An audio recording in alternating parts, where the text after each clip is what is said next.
Hi, guys. This is Kelly Robinson, and this is my commemorative speech. This commemorative speech actually started out just about my mother, and the more I wrote, I realized it was about both my parents and how significant they were in my life. My parents, Paul and Wiley, were married 43 years, and a blessing in my life. My parents were significant in my life because they taught me the true meaning of love, marriage, and respect for one another. I contribute the success in my marriage and family to my parents. My mother was born in 1947, the baby of 5 children. She was literally the surprise child in my grandparents' life. She had 2 brothers and 2 sisters. Her oldest brother was 18 years old and already enlisted in the military when she was born. She always expressed being the baby was a blessing and a curse in the entire family. My mother grew up in a very modest lifestyle, but was raised with lots of love. My dad was born in 1942 and had a twin sister. He was born to a more affluent family, which according to my mother just meant he had a television and indoor plumbing. My favorite story of my mother's to tell is how she met my dad. She was only 18 years old, and she was working at the drive-thru in Dairy Queen. He drove through every day for 2 weeks and ordered an ice cream cone. She said he never gave up. He told her every day that he was going to marry her. Well, I am giving this speech, so I guess that spoils the end of that story. Anyway, they were married 3 months later in May of 1967.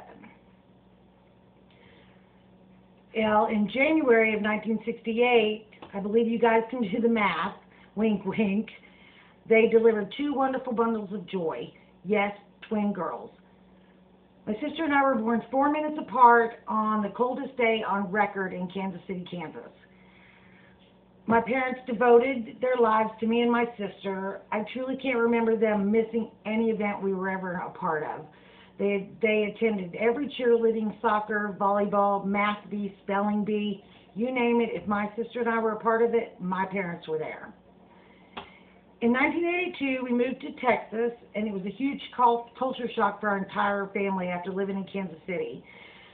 But we became even closer. We didn't have any family within 500 miles, and yet my parents made it seem like we had all the family we needed. My parents made a wonderful life for us in Borger. When my parents retired, they relocated to Amarillo, Texas, and not much longer, my sister and I did the same. I've laughed to myself every day because I only thought my parents were devoted parents. As grandparents, it reached a whole new level. My parents only had 2 children, but we managed to give them 7 grandchildren and so far 4 great-grandchildren. Here comes my hard part. We all had a wonderful life when the most unimaginable event occurred to our family in 2002. My twin sister Kimmy was killed in a motorcycle accident at the age of 32, leaving 2 wonderful children behind. It was the first time in 32 years I realized my parents were not the invincible people that I had always known them to be. No parents are ever prepared for losing a child. This is when I truly learned the strength and love my parents had for one another. Of course, my dad was the strong one for a while. My mother was the vulnerable one. But then the craziest thing happened. My dad became the vulnerable person, and my mom became the strong one. It was like they knew one another so well.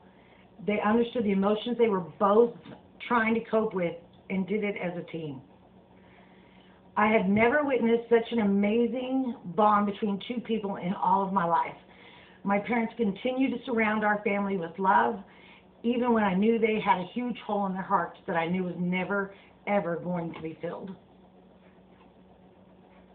In closing, my parents are an inspiration to me and everyone that knew them. I promise you, everyone that knew them. When we lost my dad to cancer 3 years ago, my mother and I were at my dad's bedside, And I'll never forget him looking at my mom and saying, quote, "We did good, kid, and I'm ready to go see Kimmy." It is and always will be one of the most cherished moments in my life. Sorry to end on such a sad note. I'm afraid I'm not going to be 5 minutes, but this one will be the last one.